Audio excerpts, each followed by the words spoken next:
Welcome back to the GSMC Baseball Podcast, brought to you by the GSMC Sports Network. I'm your host, Sam Menzie, and we've got a show for you today. Sorry, my mic was not connected for that first 20 seconds when I was just talking and no one could hear anything. So that was not fun. But, welcome back. We have a great show for you today.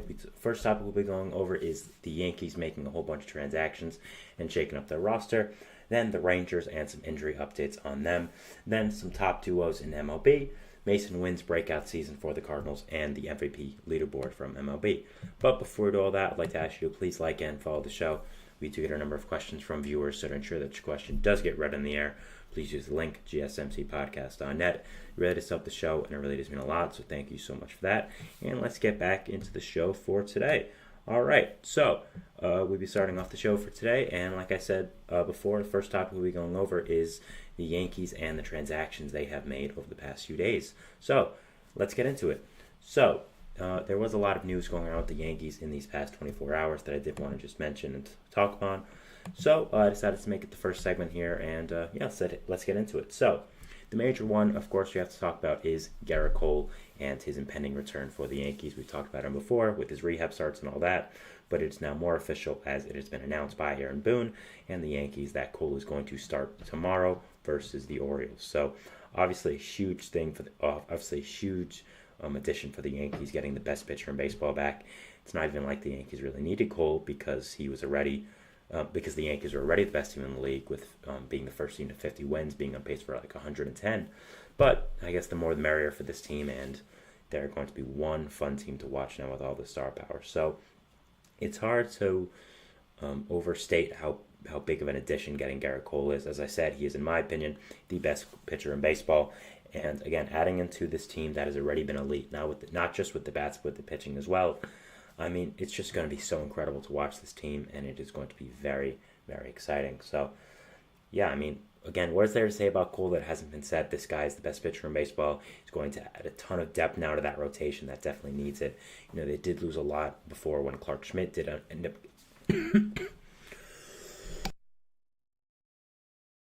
Sorry about that. I had a cough, something out of my throat. I don't know.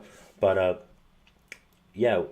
the Yankees rotation did lose a lot once Clark Schmidt did end up going down with an injury. Schmidt became a very vital piece of this rotation once Cole did go out, and he had been really, really good for them this entire year. So with him going down with an injury, the Yankees were really a little pressed for starters, and now they have survived these past 2 to 3 weeks, but having Luke Weaver and Cody Petit making consistent starts isn't really exactly what you want. So I think getting Cole back will really add a lot of depth to that rotation.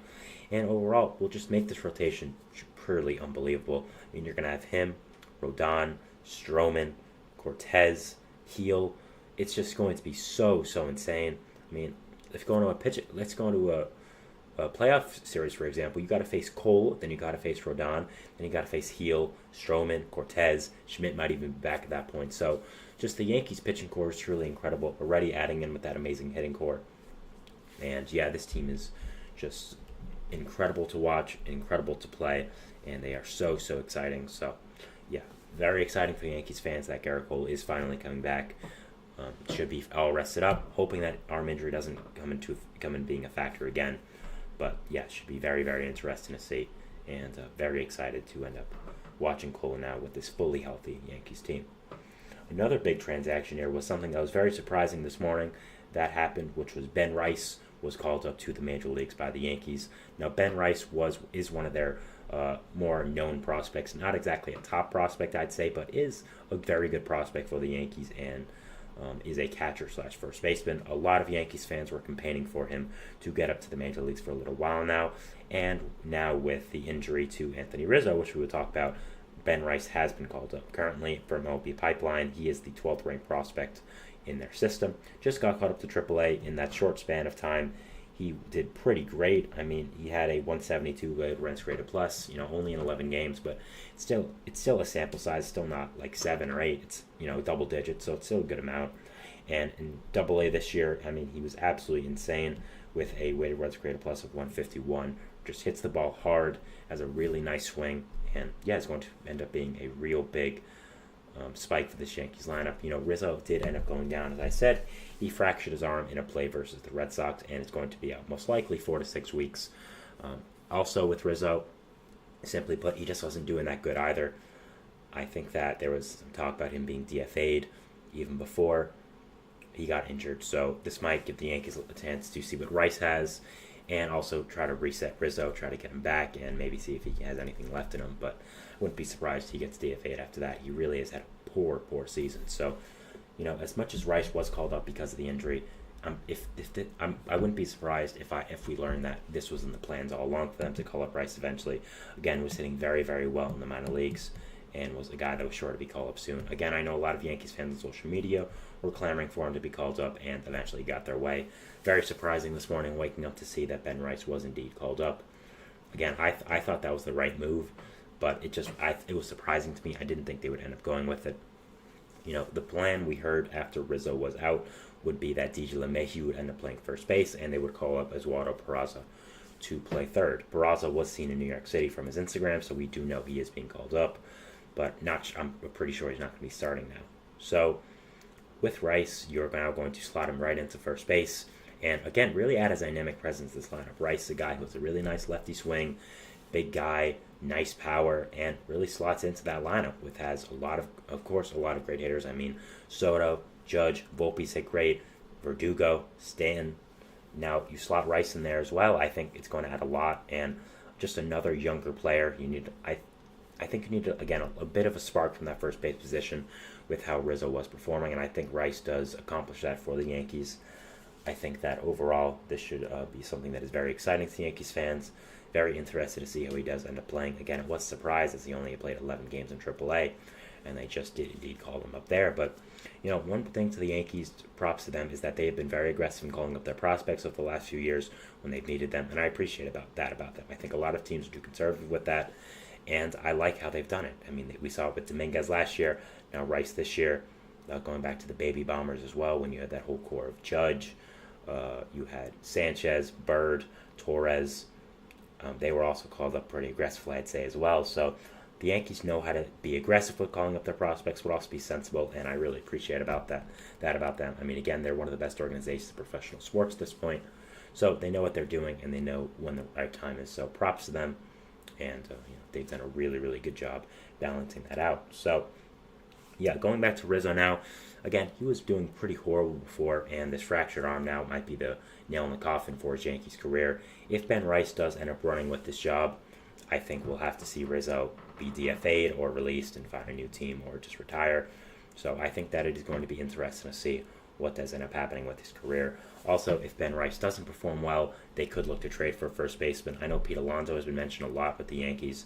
I don't think that would happen even if the Mets were content on selling, because I don't think Steve Cohen would do it. But that's a fit. We've heard something about Mark Canha from the Tigers. So there are a lot of first base options available for the Yankees, and if Ben Rice does fail to the spark at first base they were hoping, I think they could look at the trade market as well. So overall, I kind of think Rizzo and the Yankees are going to move on from each other rather soon, and I think that this could be a relationship that isn't going to end up ending now. And yeah, I'm very happy with this Rice move for the Yankees, though. I think it was a great job by them, and overall just a fantastic call-up, and very excited to end up watching it, and very excited to see what is going to happen with Rice and the Yankees, how he does end up playing, and yeah, overall, very excited. Next, we have Jason Dominguez. He was placed on the minor league IL by the Yankees. It's only 7 days, it shouldn't be that much, but again, kind of solves their outfield conundrum right now. As I said before, the Yankees have a ton of good outfielders right now with Dominguez, Judge, Stan, Verdugo, and kind of a lot of players for 4 spots. So I think right now this solves the Yankees' problem, but once Dominguez is fully healthy, out of AAA, done with rehab, you're going to have to make some tough decisions. And honestly, if I'm the Yankees, I'm moving on from Stanton. I don't care if he's hitting well right now. He's going to get injured. His contract is huge. I don't know how they're going to get it. I don't know how they're going to get off him. I think a trade's merely impossible, but I'd release him, honestly. Even with that contract, you're the New York Yankees, you can swallow it. So we'll see. And yeah, it's going to be very interesting to see what the Yankees do decide once Dominguez does come back. So the Yankees now, as I said before, are going to be playing the Orioles for the next 3 days in the Bronx. Should be an electric series. I mean, you're going to have Cole pitching on Wednesday against the Orioles, the second best team in baseball. The Yankees direct rivaling in the AL right now. It should be electric. Orioles fans I know travel as well. Baltimore, not that far from New York. I'm sure there'll be a lot of Orioles fans in attendance. Just overall, this entire series, even without the Cole game, should be just so exciting and fun. Two of the best teams in the whole league, great fan bases, great venue in the Bronx. Two exciting young teams that happen to be amazing. I'm very, very excited to end up watching this series. I think it's going to be so fun. And hey, could this be an ALCS preview? We'll have to see. But yeah, it's going to be very exciting right now to watch this Yankees versus Orioles series. Two elite teams. And yeah, just honestly super excited to watch just high-class baseball for the next 3 days. And it should be very, very fun. So yeah, that is it for our first segment here, talking about the Yankees and the transactions they did end up making the past 24 to 36 hours or so. We'll be moving into our second segment, which is going to be talking about the Texas Rangers and some injury updates about them, mainly about their two star pitchers, Max Scherzer and Jacob deGrom. So yeah, we'll end up talking about that, and we'll see you after the break. So thanks, and bye. I feel like I'm losing my mind. Is everybody in the world blind? Please, Lord, give me a sign, a sign. I feel like I'm losing my mind. Is everybody in the world blind? Please, Lord, give me a sign, a sign. I wanna be the greatest. Everybody on the fake shit. I look around and feel like everybody is the fakest. I make this every day and I'm impatient, hoping one day I blow up from the basement. Statement, the top is so vacant. I don't hear shit that I think is amazing. Waiting for my day when I'm playing sold out shows for 1,000 faces. Hey, give me that crown, get in my way and to be put down. It ain't your place, all this my town. If I want that shit, then I'll get it right now. I'm losing it, the noose it fits. I'm losing shit, a stupid myth. You choose to live or choose to dip. You choose to fight or lose your grip and lose a gift. I feel like I'm losing my mind. Is everybody in the world blind? Please, Lord, give me a sign, a sign. I feel like I'm losing my mind. Is everybody in the world blind? Welcome back to the GSMC Baseball Podcast, brought to you by the GSMC Sports Network. I'm your host, Sam Menzie. And we're going into our second segment here, which is going to be talking about the Texas Rangers and some injury updates about their team. But before we do that, I'd like to ask you again to please like and follow the show. We do get a number of questions from viewers, so to ensure that your question does get read in the air, please use the link, GSMCpodcast.net. It really does help the show, and it really does mean a lot, so thank you so much for that. And let's get back into the show for today. All right, so as I said, we'll be talking about the Rangers and some injury updates involving them. So let's get into it. So as we all know, as I've talked about a good amount on this show, both Jacob deGrom and Max Scherzer are out for a significant amount of time this year for Texas, and that is obviously a big impact to them. So obviously both are amazing star pitchers. Both came over from the Mets in the past 2 years to this Rangers team, and both are big parts of their team. Both were, I'd say more Scherzer than deGrom, obviously, but both were parts of the Rangers winning the World Series last year, and obviously, again, top-tier pitchers when they are healthy. I'd say both are no-doubt Hall of Famers. deGrom, in my opinion, is a no-doubt Hall of Famer, even with his injuries. I just think his peak is the greatest peak ever, with right up there with Pedro Martinez. But that's another conversation for another day, maybe in the offseason when there's less news. We'll be talking about deGrom. But so going to this Rangers team, there are some injury updates about both these players now, and I did want to talk about it. So we know Max Scherzer is going to be returning soon. It was announced that by the Rangers. He did recently make a rehab start in AAA versus Seattle's AAA team. Didn't go great, but again, as I've said before on the show, with rehab starts, you're not really looking at the results. You're looking at the process. You're looking at how were the pitches thrown, what mile per hour were they at, were they moving, did he get Ks, did he get whiffs? Obviously, it's better if you go 0 runs than 3 or 4 or something like that, but really with minor league starts, you're not really pushing for the results. You're pushing for, how does it feel to pitch again? Are my pitches coming out the way I want? Am I pitching fast enough? Does it hurt when I'm done? All that kind of stuff. And again, it's really just to get healthy, and you're not looking at the results. So Scherzer should end up coming back this weekend versus the Royal Series for the Rangers. Very important series for both teams. Obviously, Rangers are right now fighting for their lives in the AL, getting on a little bit of a cold streak, and the Royals are one of the better teams in the AL this year. So, important series for both sides, I'd say. And yeah, I think Scherzer returning would be huge for the Rangers, obviously. I mean, let's face the facts that Max Scherzer this year in 2024 isn't the same Max Scherzer that we've seen in the past. nasty, nasty guy with the Tigers, Nationals, Dodgers, Mets for a season. But he's still Max Scherzer. He still carries the name value, and he still is a really good pitcher. So he still is going to be a valuable asset to this Rangers rotation. And simply being frank, you don't really have anyone else that Scherzer is going to be a bad option. So you also traded a top prospect for him in Luis Angel Acuna, who's doing well with the Mets organization right now. So again, this is going to be a big impact to the Rangers, and very excited to end up watching him versus this Royals team. I think it's a really, honestly, a perfect game for Scherzer to come back with. It's at home, so he's comfortable. He's versus a good Royals team whose offense is good but not great, but it also is a high-pressure environment because, again, you are facing a team that is important to beat in the AL right now if you are a top team. So that should be exciting. Jacob deGrom now, it has been announced that he is going to start throwing off a mound soon, which is a big improvement. Obviously, it has been out all of this year and most of last year since being diagnosed with Tommy John surgery and having a second one. Of course, signed a huge contract with the Rangers in the last offseason, but we all knew what plagued him, which was the injuries, and that's the reason why he didn't re-sign with the Mets. That's the reason why he didn't get $60 million a year. I mean, if deGrom was healthy, pitching like he was all the time, making 30 starts over a year, he would have probably gotten $60 million. It would have been like the Ohtani of pitchers, but even though Ohtani is a pitcher technically, but you get what I mean. So, yeah, obviously getting deGrom back would be huge. He says he wants to return around August, which I think is a fair timeline. It is a wonder, though, if the Rangers are out of it at that point, let's say he returns late August, early September, if he gets back a little, is there even a point of bringing him back? That's an interesting thing you have to wonder, but that's so far in the future, we really don't have to worry about it. But yeah, getting deGrom back, is going to be a huge addition, obviously. Look, he's not going to be healthy for an entire season ever for the rest of his career. I think Rangers fans know that. I think deGrom knows that. I think the Rangers front office knows that. But that's not why he signed. He signed to make 15 to 20 unbelievable, amazing starts in high-pressure environments. And if you're the Rangers, let's say you are competitive now. It's September. You're second in this AL West. You're fighting for an AL wildcard spot. You want deGrom there down the stretch with you.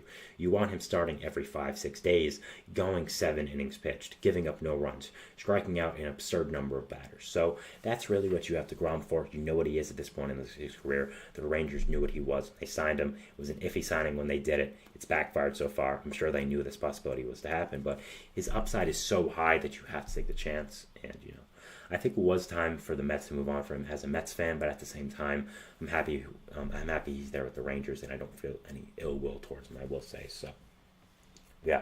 With deGrom returning soon, also, again, soon, quote unquote, again, it should be August with how much rehab he's going to have, much more than Scherzer, I'd say.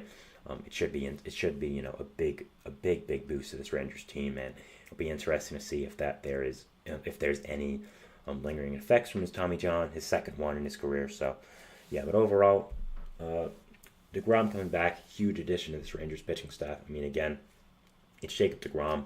What is there to say that hasn't been said about this guy? He's absolutely insane and incredible, and one of the best pitchers in baseball when healthy, one of the greatest peaks of all time, and so excited to end up watching him with the Rangers when he does end up getting healthy. So looking at this Rangers rotation now, even without deGrom and Scherzer, it's an interesting thing to look at. I mean, you have John Gray here, who was absolutely awful last night versus the New York Mets.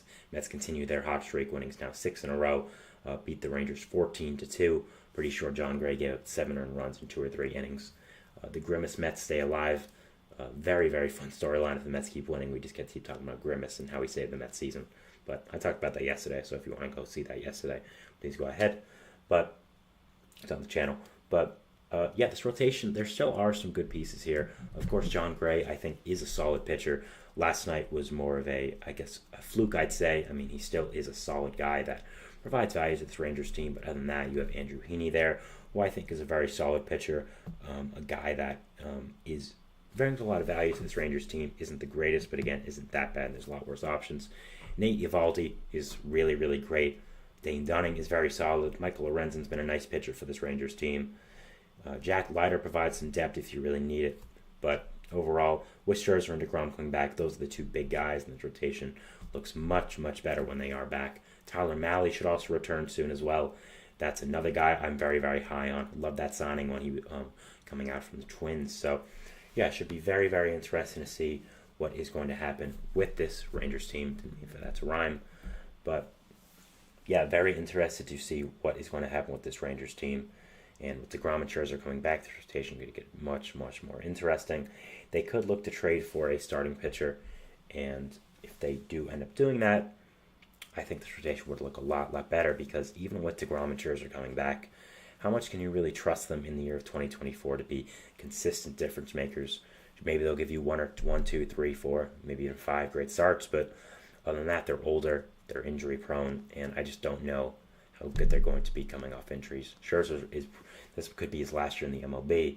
I doubt it, but he's getting older and he only has 1 year left in his contract, so we'll have to end up seeing. And overall, very interested to see what is going to happen with these two guys and this Rangers team and this rotation. And it is going to be a very, very interesting storyline to follow for the rest of the year. What happens with these guys' rebuilds? What happens with these guys' rehabs? The effect it's going to have on this team and the AL West. And again, something I'm following. We'll definitely be watching Scherzer start whenever it comes this weekend against the Royals. Should be a very fantastic series. Again, Royals are fighting for it. And looking at this Rangers team, I still think they're very solid. They just get hit hard with injuries, again, with DeGrom, with Scherzer. And not only that, Evan Carter's been hurt now. Wyatt Langford was hurt, and he's not performing. And I think we just need everyone to play up to their potential and just stay off the injured list, really, to continue to be the team you were last year. Cody Bradford is another player that got hurt, obviously less impactful than Scherzer and DeGrom in that rotation, but is a solid depth piece for you guys. And with DeGrom and Scherzer out, you need to rely on guys like Bradford to help this rotation pitch very, very well. So, yeah, it should be very interesting to see what happens with this team. And yeah, yesterday was a tough loss, as I said, getting absolutely blown out by the Mets. But they've been on a roll. There's 2 more games in this series versus the Mets, and the Rangers definitely have to try to regroup and end up winning. So, yeah, we'll see what happens there. But the NL West, a very, very interesting division. You, of course, have the A's, who are bad but haven't been as bad as you thought. Angels, who are horrible. Astros, who have been one of the biggest disappointments in MLB history. After that, you also have the Mariners, who are winning, who are leading the division, have a really, really great pitching core, which is obviously not your strength. So a lot of really good teams in this AL West, and the Rangers just have to find a way to differentiate themselves from the pack right now with all these injuries happening. So it should be very fun to watch, very interesting to watch, and definitely excited to see where this team does go from here. So yeah, that was our third segment here, talking about the Rangers and some injury updates with them. We'll be moving into our third segment, which is going to be talking about the top duos in the MLB just overall. And this year, this was something I did want to talk about because of the NBA Finals. Jason Tatum and Jaylen Brown did end up winning the NBA championship last night for the Boston Celtics. Congrats to all Boston fans. And, it inspired me to make a segment on what I think are the best MLB duos right now. Obviously, they are a dynamic duo. That's why they won the NBA championship. So I did kind of want to play off that and talk about it for MLB and kind of, give away to related here. So, yeah, we'll talk about that, and we'll see you after the break. So thanks, and bye. Looking for your daily fix of sports talk without having to pay for it? GSMC Sports Network is available on YouTube. Just search GSMC Sports Network. Get your fix of daily sports talk shows on YouTube, absolutely free. NFL, college football, NBA, MLB, MMA, UFC, fantasy football, and so much more. GSMC Sports Network has shows running all day long, with new sports shows starting every 2 hours. Just like on your favorite cable sports channel, except GSMC Sports Network is absolutely free. Just search GSMC Sports Network on YouTube to catch one of your new favorite shows, like the GSMC College Football Podcast, Chip Shot Football Podcast, Hoops and Heels Women's Sports Podcast, GSMC Basketball Podcast, and so many more. Check it out for yourself. GSMC Sports Network, now available on YouTube absolutely free. Search GSMC Sports Network on YouTube right now.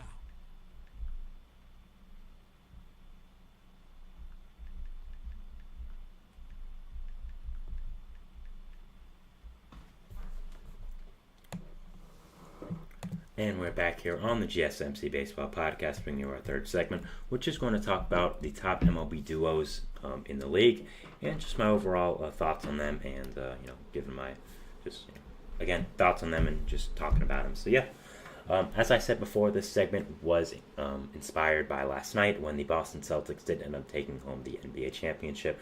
I was trying to find a way to relate that to the MLB just to talk about it, and I figured a good way of doing it would be the top MLB duos right now and just give my overall, again, thoughts on them. I keep repeating that word. Sorry. But, I thought it was an interesting segment to do, and obviously Tatum and Brown are probably the best duo in the NBA right now, considering they just won the championship. So, gave me inspiration to talk about it for the MLB. So, yeah, we're going to get into it, and here we go. So, the first duo, of course, on the screen is the one everyone thinks about, and the second duo as well that we talk about, don't worry, which is, of course, Mookie and Ohtani. You could also go Freddie here if you think he's better than Mookie or Ohtani, but I think Mookie and Ohtani are better than Freddie, so I went with them. I mean, obviously, two former MVPs. Mookie is hurt right now, so I guess you could say Freddie to fill in his place right now, but just any of those three, really, those MVPs, Freddie Freeman, Mookie Betts, Ohtani. But I think Ohtani and Mookie are two top 5 players in the league, so I went with them. Again, in my opinion, top 2 duo in the league, and we all know what the other one is. We'll be talking about it next. But yeah, these two guys are incredible. The way they play off each other in the lineup is absolutely insane, and they've been everything we expected and more since Ohtani did end up signing that contract with the Dodgers. And yeah, just two absolutely insane, incredible players, two former MVPs, two guys who are in vastly different points of their career. Mookie just trying to win his 3rd championship now, trying to solidify himself in legend status, and Ohtani just trying to make the playoffs. That's something that should be interesting. Again, play off each other very well in the lineup. Mookie, while is still an elite hitter, plays a lot more defense. Base running as well provides that. Ohtani doesn't play defense as he is a DH, but also pitches when he's healthy with that, and is one of the best hitters in MLB history when hitting. So yeah, both provide a lot of value to the Dodgers team, and are two of the best players in the league, and in my opinion, the best duo in the league. So yeah. Second here, we have, of course, how could you forget it, the Yankees with Judge and Soto. I mean, I've talked about Judge and Soto a lot on this show before because it's the Yankees. I talk about the Yankees a lot, unfortunately. They're the best team in the league, and they're in the major market, so you have to talk about them. And what comes with that is their duo of Judge and Soto.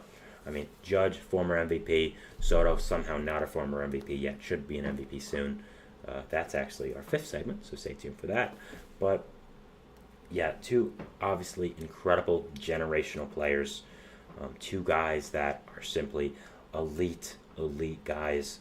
I mean, Soto, one of the greatest hitters of all time at this point already, being at 25, 26. I mean, if he is the greatest hitter of all time by the end of his career, I really would not be surprised.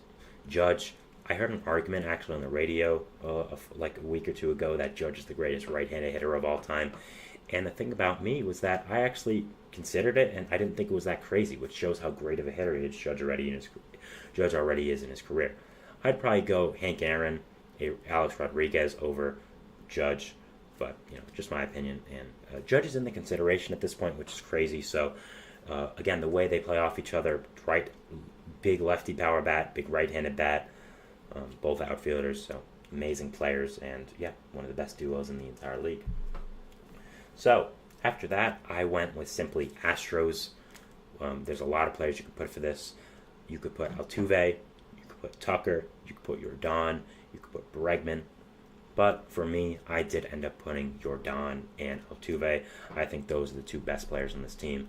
I think Tucker is very, very close to both of them, but I did end up going Altuve and Yordan. I mean, just this lineup with these three guys, really. Bregman kind of falling out of that tier because he hasn't been the greatest this year, but still, these three guys are absolutely incredible. Altuve, huge power bat, even with his small size. Yordan, with him being a huge power bat, what also comes to that is just his imposing presence. I mean, is there anyone scarier faced in the MLB than Yordan? That huge, powerful, high lefty swing. He stands very up front. Again, tight swing. He looks menacing at the plate with his size. Just so scary to pitch. If I'm a pitcher, I mean, that's one guy I don't want to face, especially as a righty. I mean, what do you even do to him? early in his career, he couldn't really hit the heat. Now he hits that great, so really no way to pitch to him. One of the best pure hitters I've seen in a long, long time. I'd say is up there with Soto. After that, again, Altuve, one of the best second basemen in the history of baseball at this point. I don't really think that's up for grabs. Three-time MLB champion. You can say what you want about 2017. The other ones are valid, and I still count 2017. So, yeah, overall, Altuve is an amazing player. Rodon's an amazing player. They play off each other very, very well, and one of the best duos in MLB. Also, Kyle Tucker in there as well. I think those two are better. You could also say that Ryan Presley and Josh Hader are an elite duo in the back end of that bullpen for them, but Presley hasn't been the greatest this year, and that's why I didn't really mention them fully. But yeah, after that we have Zach Wheeler and Aaron Nola, two of the best pitchers in baseball, with each other in that rotation at the very front. Been with each other for 4 or 5 years now. They're playing off each other, just amazing, amazing pitchers. And again, what is there to say about them that hasn't been said? Just absolutely incredible duo, are incredible pitchers, and yeah, just very, very great, and just incredible, incredible players. So yeah, two of the best pitchers in the league, dynamic duo, definitely heading that Phillies rotation, and definitely one of the reasons why the Phillies have been so good this entire year. Next, I had a bit of a younger one, which is Gunnar Henderson and Adley Rutschman. Two top prospects in baseball for the past few years now, have fully lived up to their potential. Adley is already one of the best catchers in the league. Gunnar is already one of the best third basemen in the league, is very high in the MLB MVP leaderboard right now. Again, coming up in segment 5, but I think we all knew that already. And yeah, Gunnar is a very, very amazing player. I don't know why I phrased it like that. He's an amazing player. Adley, also an amazing player. Two younger players who have fully lived up to their potential as top prospects for Baltimore, are fully franchise superstars, are going to be with each other for a long, long time. They could be together for the next 10, 15 years, smashing baseballs, and yeah, are two of the big reasons why the Orioles have been so good these past few years. Incredible duo, and yeah, are two of the best hitters in the league.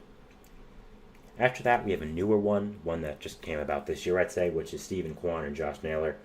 Both were always really good players for Cleveland, but this year have taken their game to whole new levels.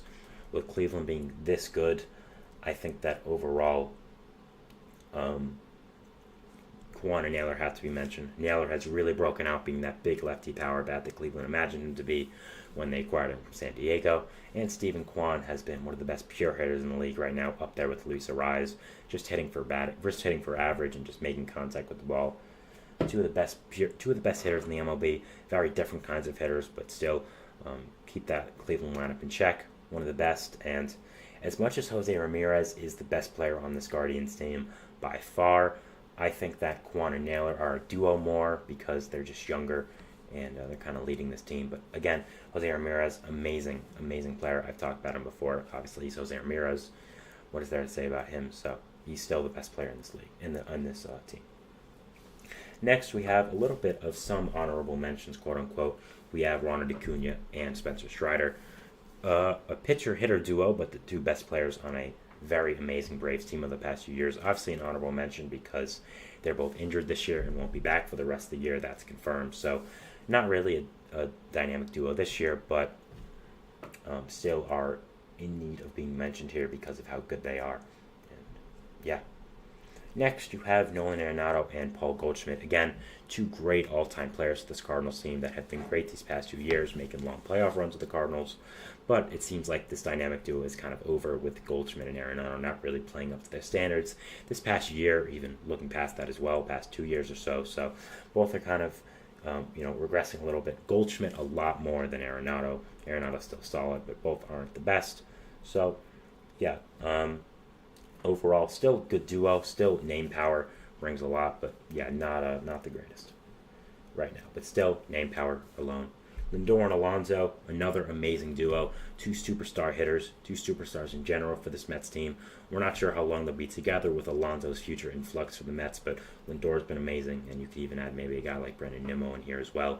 Maybe even Francisco Alvarez, JD Martinez, even with this year, the year he's having. So that's another thing with the Mets, great dynamic duo. And lastly, a very underrated one that I didn't know before, that I actually didn't think of even before a few minutes before this segment, which is Ketel Marte and Corbin Carroll. Now, Corbin Carroll isn't having his best year this year, but I think that's mainly because of his surgery from the offseason, still is recovering. So should be back to normal, but Ketel Marte is playing amazing this year and is being a MVP candidate. And Corbin Carroll had one of the best rookie seasons we've ever seen last year. So, yeah, another dynamic duo. Both play off each other very, very well in that lineup. Corbin Carroll smashing righties, Marte smashing lefties. So, another dynamic duo, especially last year making it all the way to the World Series. So, another great one there. Also, you could even mention Harper and Schwarber for the Phillies. I mentioned the Phillies before, but I did want to talk about them as well. So, yeah, those are my dynamic duels in MLB. Again, I'm sure I'm missing one or two, so if you want to mention it, go ahead. This was inspired again by Jaylen Brown and Jason Tatum winning the championship for the Celtics last night. So congrats to them. Congrats to all Boston fans, even though as a native New Yorker, I'm sure I'm not supposed to like them. I'm not a New York fan for basketball, so I don't really care. But yeah, those are my dynamic duels for baseball right now. Top ones in the MLB. Moving into our fourth segment, which is going to be talking about Masyn Winn and his breakout season for the St. Louis Cardinals. So yeah, we'll be talking about that, and we'll see you after the break. So thanks, and bye.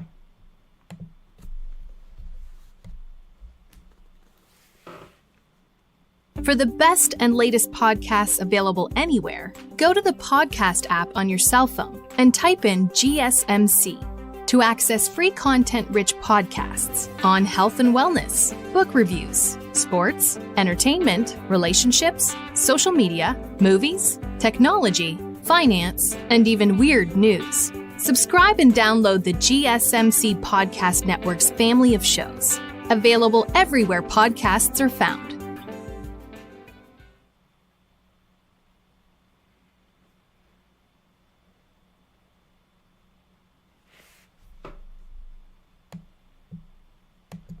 And we're back here on the GSMC Baseball Podcast, bringing you our fourth segment, which is going to be talking about someone I have wanted to talk about on the show for a little while now, which is one of my favorite players in baseball, just with how he's been playing and how good he is, Masyn Winn. I love this guy. I really wanted to talk about him for a little while now, and finally got the opportunity to do so. Last night had a huge go-ahead home run for the St. Louis Cardinals. In extra innings for them, ended up winning the game for them. So that was very, very exciting and gave me an excuse to talk about Masyn Winn, one of the youngest players in the MLB, breaking out this year and finally living up to his potential. So yeah, let's get into that. So Masyn Winn was a guy who was a top prospect throughout the Cardinals farm system throughout the past few years. Was always known as a defense-first guy. If you're a baseball fan, you've probably seen the clips of him throwing a baseball 90 miles per hour from the shortstop position to first base, all over the diamond. I mean, his arm strength is absolutely incredible. He's a slick fielder. Draws a lot of comparisons to another Cardinal shortstop, Ozzie Smith, with how clean he is defensively. But this, we always expected him to be a top defender at whatever level he's in. Obviously in the MLB now, so we always expected him to be one of the best defenders in the league. But finally has broken out really with that bat and has done absolutely incredible in that way. So yeah, I did want to talk about it and just give my 2 cents on Winn and going over him. So one of the things that is interesting with him was that going into the season, he did end up saying that he wanted to make hard contact more consistently, wanted to hit the ball much harder, really. And I mean, obviously, I agree with that. I mean, every single person in MLB should try to hit the ball as hard as you can. That's how you get runs. That's how you hit home runs, which is the most important thing. So obviously makes a lot of sense. And starting off the season, he hadn't really done that. He only had a hard hit percentage of 26.3, which isn't horrible, but also isn't exactly what you want. I mean, it's not great. It's definitely not something where you go out and say, wow, that's really incredible. I mean, last year it was 35, so definitely lower than last year. But in the last 68 appearances he has at the plate, it's been 43.2, has very much improved on that. He's showing growth throughout the season. He's developing like a young prospect is supposed to do. I feel like whenever MLB fans, a lot of the time, mainly big market ones, see a prospect come up and hear all these great things about him, they expect him to be this immediate slugger right away, this great player. And when he struggles a little bit or is still developing or isn't playing the best, they're like, oh man, this guy's a bust. Please move on from him. We don't have time to do this. And I think that's not right. You have to let a young player fully develop, and even with Wynn not hitting the rest this year, their support never wavered. They never sent him down. He had a 29 weighted runs created plus last year, which is obviously absolutely horrible. But again, the Cardinals' confidence in him never wavered. They believed in him. They believed in his tools, his work ethic, and he's showing off for them this year. He's doing a really, really great job, and has been a fantastic player for them. So yeah. So far, he has a 118 weighted runs created plus this year, which means he's an 18% better than league average. Also, his walk to K ratio is pretty good with 0.35. Is striking out just below 20% of the time, which is pretty good for a young player. A lot of the time, their strikeout percentage is very high, and that's something you have to work on. But is doing very well in that regard. His BABIP is a little high at 3.54, but he's a fast player, being young and a shortstop, so his BABIP should be a little higher than normal because he can run out grounders, a lot more than other people, and he's fast, so it's not like he's Salvador Perez with the kind of speed.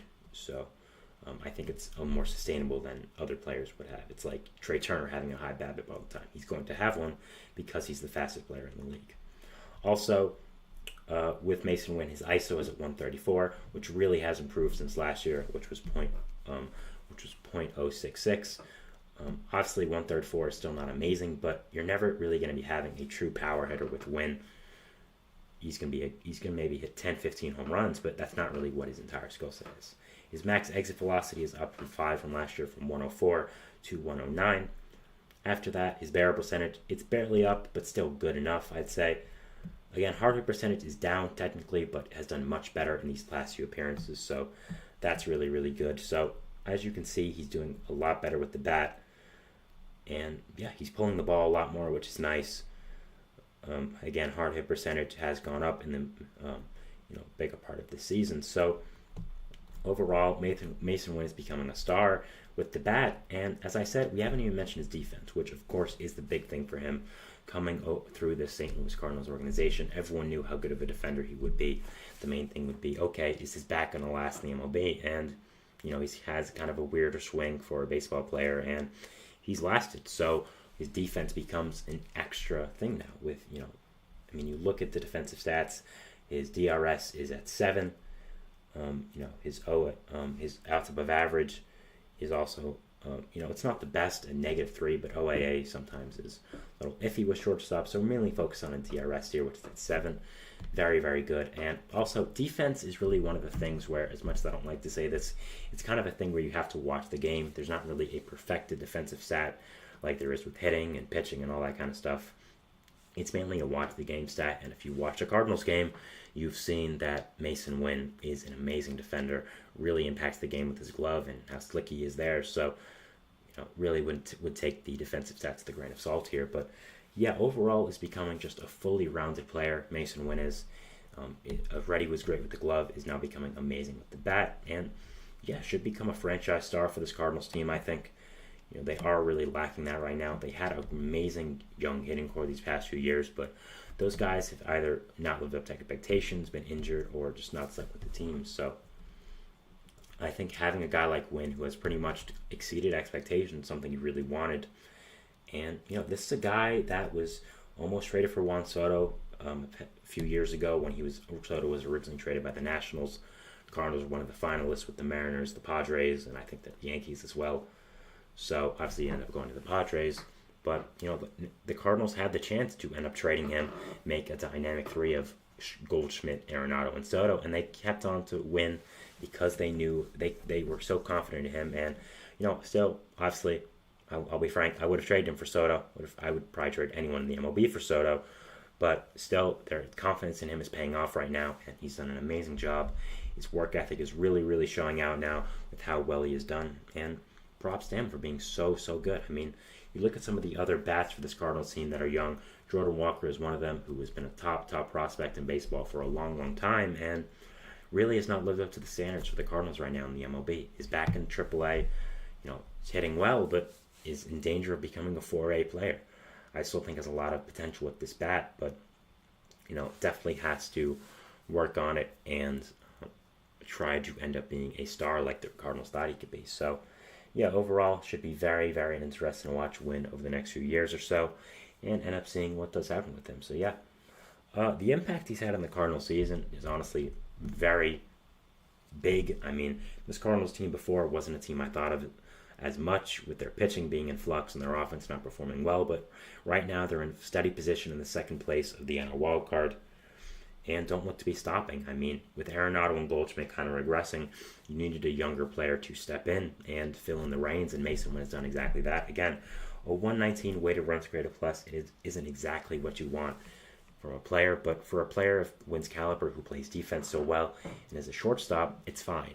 And overall, I think Winn is a very, very exciting player, someone who is outstanding, and overall is just such a fun player to watch in the MLB and really has impacted this Cardinals team in a positive way. I mean, he's really helped this Cardinals outlook. And another thing is, I think the Cardinals pitching staff is really benefiting from him as well, which is something I don't think people mention a lot.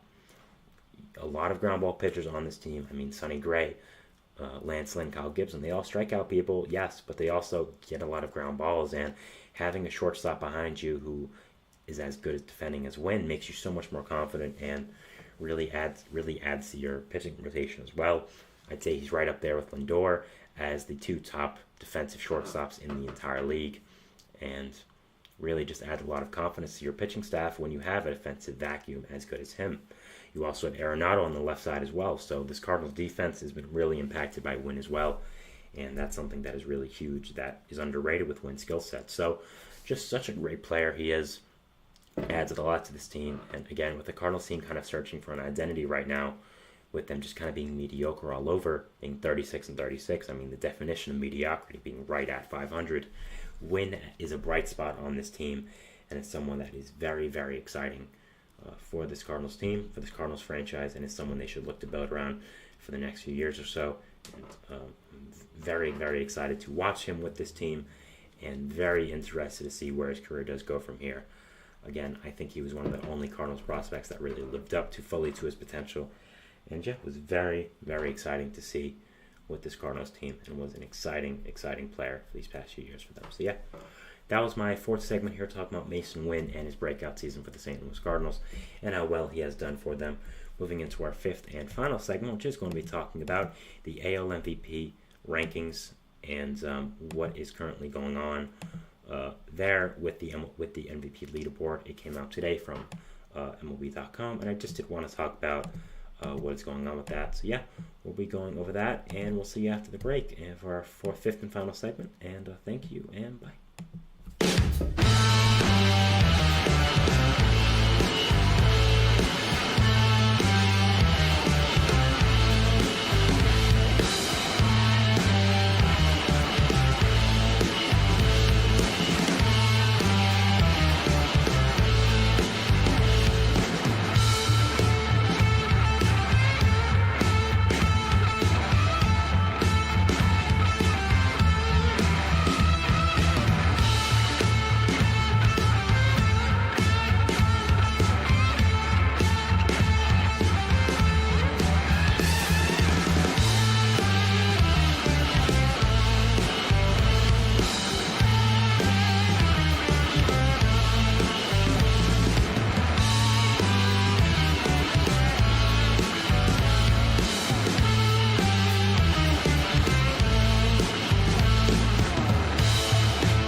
And we're back here for our fifth and final segment here on the GSMC Baseball Podcast, talking about the MVP rankings for MLB for this point in the season. So yeah, let's get into it. So MLB did post their MVP leaderboard so far this year, and I did just want to give my general thoughts on it and the thoughts on the rankings as well, the places where these players are currently. So yeah, let's get into it. So first off, we're going to go over the AL first, going over 1 to 5, and just my general thoughts on where these players should be. So yeah, number 1 for the AL, we have for the New York Yankees, outfielder Aaron Judge. I mean, this is right. Obviously, it's right. I mean, there's nothing really else to say here with Judge. He obviously is the best player in the AL right now. Started off very slow, which is also interesting, but ended up doing very, very well this year, and is on pace for a whole number of home runs. I mean, he might get 35 home runs before the All-Star break, which would be absolutely ludicrous, just absolutely insane.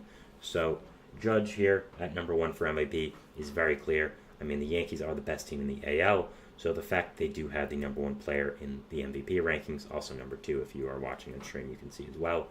It's very fitting, and I agree with that. So yeah, I think that's the right decision here. I think overall it makes a lot of sense, and yeah, I think that Judge being at number 1 is very, very deserved and is a great decision here by the voters. Number 2, his teammate, New York Yankees outfielder, Juan Soto. Yeah, I think Judge and Soto are neck and neck for MVP right now. I'd say Judge and Soto are having pretty similar seasons offensively, which is just historic.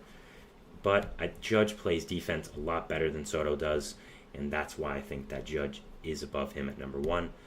Also, I think there's more allure with Judge being the captain of the Yankees and all kind of that. So, yeah, I think both these players are top 2 in MVP right now. I think this makes a lot of sense. I think that overall, both these guys are absolutely incredible. Clearly the top 2 for MVP, even though it's coming from the same team. It is well deserved. Again, one of the best duos in MLB history at this point. Rivaling. Can figure out how to say that word now. Rivaling Gehrig and Ruth at this. I mean, they've been incredible. So we'll see how long the duo lasts. But for this year, Judge and Soto being at the top of AL MVP, very, very clear, very fitting. Number 3, we have from the Baltimore Orioles, shortstop Gunnar Henderson. Yeah, he's the clear number 3 at this point. Would be MVP any other year, but Judge and Soto are just having fantastic seasons. That it makes a lot of sense. The AL Rookie of the Year from last year, or runner-up, don't exactly remember currently, but was obviously very high there. Top prospect for many years, and is showing it. He's been absolutely incredible. The Orioles are the second best team in the AL, so they had to have a representative from their team, and no one is more fitting than Henderson. He's had an amazing season so far. His WAR is incredible. Home run number is incredible. Plays great defense, steals bases. Is the leader for this young Orioles team at this point in his career already. Yeah, is absolutely fantastic. No one else deserves to be at this number 3 spot. This is very, very fitting, and yeah, absolutely great decision here, and makes a lot of sense to be here at number 3 for the Baltimore Orioles. So yeah, very, very fitting. Number 4, we have from the Kansas City Royals, shortstop Bobby Witt Jr. I also agree with this. I think this is the clear top 4. Number 5 is where it gets a little iffy, but we'll talk about that in a moment. But yeah, Bobby Witt's having an incredible season. I mean, this is what the Royals expected from him when they gave him that huge contract extension this offseason. Has been absolutely phenomenal. He's an amazing, amazing player. And yeah, he's just, again, phenomenal, amazing player. Not many adjectives to say about him that haven't been said. He's electric, future superstar in this league, and is breaking out this year. Again, Henderson and Witt are the 2 young shortstops that should really carry this team, this league in the future, and are absolutely incredible. And the Royals are having an amazing, surprising season. You had to have a representative from their team, and Witt is clearly the best player in this team right now, and is having the best season, so it makes a lot of sense that he is here. Number 5 is an interesting pick in that it is Jose Ramirez, third baseman for the Cleveland Guardians. So, Ramirez is an interesting pick, not because he's not a name or he's having a surprising season. I mean, he's obviously one of the most well-known players in baseball, but he's currently 22nd in WAR for all MLB players. And WAR doesn't decide everything, but it is the all-encompassing stat. And players above him include Marcus Semien, Anthony Volpe, Jarren Duran, Kyle Tucker. So there are a few players above him, but I understand why Ramirez is here, and I like the decision. Kyle Tucker having a much better season, I would say. Even in 60 games as well, is having an incredible season, and will probably end up on this list here. But I think that Ramirez deserves to be here simply because of this young Guardians team, how well they have done. They're winning, and yeah, I mean, they've done absolutely incredible. I think they had to have a representative here at this point, and they've surprised a lot of people with how great they've been. And Juan and Naylor are having amazing seasons, but Jose Ramirez is having the best one of them all. one of the most underrated players in baseball history, in my opinion. Ramirez never gets talked about enough with how absolutely insane he is as a baseball player because he plays in Cleveland, Ohio. And yeah, I like this pick here a lot. Has been runner-up to MVP many, many times. Maybe this obviously won't be the year he gets it, but again, him in consideration is nothing new. I think Kyle Tucker should be number 6 here, and you could argue he should go number 5, but I think both are neck and neck, and we'll end up seeing what does happen. But Ramirez has played more games, and Guardians are a much better team right now, so we'll end up seeing when the season ends, but I think both those players deserve to be here. But yeah, I like this list overall. I think everything makes a lot of sense, and yeah, I think it's a pretty good list. Next here we have the NL MVP, so let's get into it. Number 1 here we have from the Los Angeles Dodgers, DH/pitcher, technically because he's not pitching this year, Shohei Ohtani. Now, Ohtani here at number 1 is not a surprise. He's leading all of the NL in WAR and is having an insane hitting season once again. I mean, that's not a surprise. He always does. And I agree with the decision to have him here at number 1. I think Mookie would have been my number 1 before this. Very close in WAR on the same team. Mookie plays defense and might be having a better season than him. But with the injury now, you had to move Mookie down. He couldn't be number 1 anymore because he's going to be out for a long, long time, man. Yeah, I think Ohtani being here makes too much sense. He's the best player in baseball, especially when he's pitching. Even when he's not pitching, he is still, in my opinion. Is having an amazing season. Yeah, deserves to be here at number 1 for the NL MVP. Has been absolutely incredible, and overall deserves to be here at number 1. Number 2 of the Philadelphia Phillies is first baseman outfielder Bryce Harper. Bryce Harper being a 2, again, is not surprising as well. Is having an absolutely incredible season. He's 12th in WAR right now. There are some players above him, including Freddie Freeman, Ellie De La Cruz, Ketel Marte, Mookie, of course. But I agree with the decision. I think when you look at how good the Phillies have been, Harper deserves to be here at number 2, and also taking into account with WAR, first basemen don't get a lot of WAR because they play first base, not a heavily demanding defensive position. But with how good Harper's been at the bat, with how good he's been making this flawless transition of first base, he deserves to be here. And I think people have this misconception that first base is easy. It's definitely easier than other positions, but it's still a very hard position. I mean, you're catching howitzers of baseball throughout the infield. Very important job. Got to pick baseballs, and he's done an amazing job here at first base, making this flawless transition. Number 2, no surprise here. Makes a lot of sense, and I agree with it. Number 3, we have from the Atlanta Braves, Marcell Ozuna. A surprising decision here. Not decision, but surprising season from Ozuna. I was looking at a guy that was going to be cut last year, but has done absolutely amazing. Having one of the best hitting seasons in Braves franchise history. And yeah, has been just absolutely incredible. Has been such an amazing player this year. And yeah, it's just been absolutely fantastic. And deserves to be number 3 in this list, I would say so. Could even argue he's a little bit higher. But yeah, I think this makes a lot of sense here with how amazing of a season he's having, even with being a DH. I think this makes a lot of sense. And I'd have him here at number 3.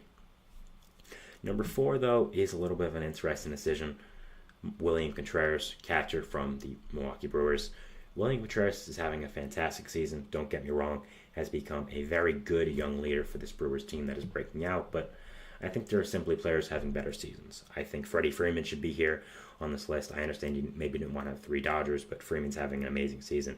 He should be here. Ketel Marte is having a better season. Again, Diamondbacks aren't playing great, so I understand why he's not here. Same with Ellie De La Cruz, but I think Contreras is a fine pick, but I think there are some players that deserve to be here over him. And a little bit of an iffy pick, in my opinion. Not the greatest, and still a fine pick. He's having an amazing season, don't get me wrong, but maybe there's some other players should have been here before him. And last but not least, Mookie Betts. Mookie's having an incredible season. Should be number 1, but of course had that injury, so he's going to be out for a long time. And we're not sure when he's going to return, so he had to be moved down in this list. No surprise here. Makes a lot of sense, and I totally agree with it. So, unfortunate for him, had the chance to win his another MVP for his catalog, but still is having a great season. And yeah, should be interesting to see if they move him out of it once he does end up missing more and more time. But overall, still having a fantastic season, and name power reigns large. So yeah, that is our show for today, guys. I want to thank you so much for watching. Remember to like, subscribe, hit the notification bell so you not only get notified when I upload, but when all the other great content creators on this channel do. Make sure to follow us on Facebook, Twitter, TikTok, and Instagram for more content and updates. It's a beautiful day outside. Enjoy it. Have a great day. We'll see what baseball throws at us tomorrow, and see you guys then. Thanks and bye.